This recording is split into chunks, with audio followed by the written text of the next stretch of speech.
Kapodra police की सबसे बड़ी कार्रवाई, विदेश में बैंक किट भेजने का घोटाला पकड़ा गया। राजस्थान साइबर ठगी के लिए दुबई बैंक को किट भेजता था।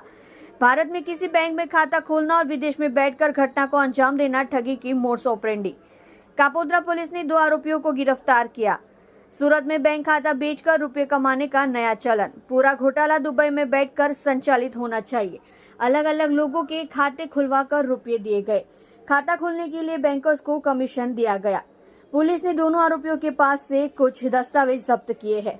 सूरत में ऑनलाइन और बैंक के जरिए ठगी के मामले लगातार बढ़े हैं। डिजिटल फ्रॉड में सूरत गुजरात नंबर 1 होगा। आप देख रहे हो crime open news, Nathu Singh Shekhawat के साथ।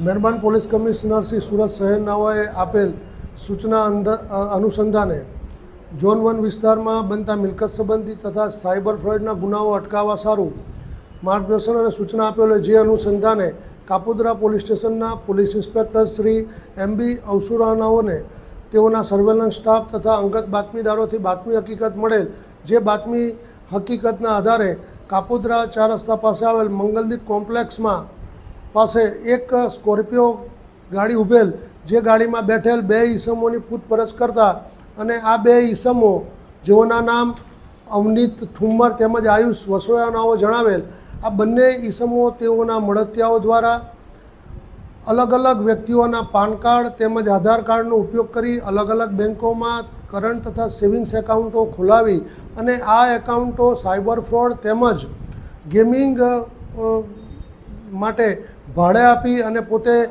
કમિશન મેળવતા હોય અને આ એકાઉન્ટોનો આવી રીતના ગેરઉપયોગ કરતા હોય, જે અનુસંધાને તેઓની પ્રાથમિક પૂછપરછ કરતા આ એકાઉન્ટો તેઓ ભારતમાં તથા ગુજરાત રાજ્યની બહારના અન્ય રાજ્યોમાં અન્ય વ્યક્તિઓને ભાડે આપતા હતા અને તેઓ આ પેટે કમિશન મેળવતા હતા।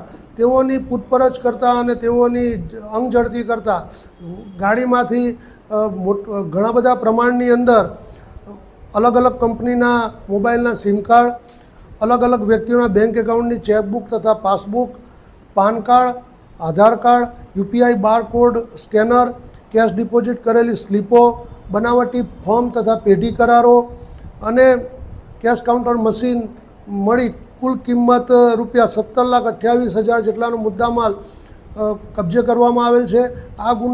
આ હકીકતના આધારે કાપોદ્રા પોલીસ સ્ટેશન ખાતે BNSની કલમ 318(4), 363(2) વગેરે મુજબનો ગુનો રજીસ્ટર કરવામાં આવેલ છે અને હાલ આ ગુનાની તપાસ second point Shri MR Solanki Kapodra police સ્ટેશનનાઓ કરી રહેલ છે।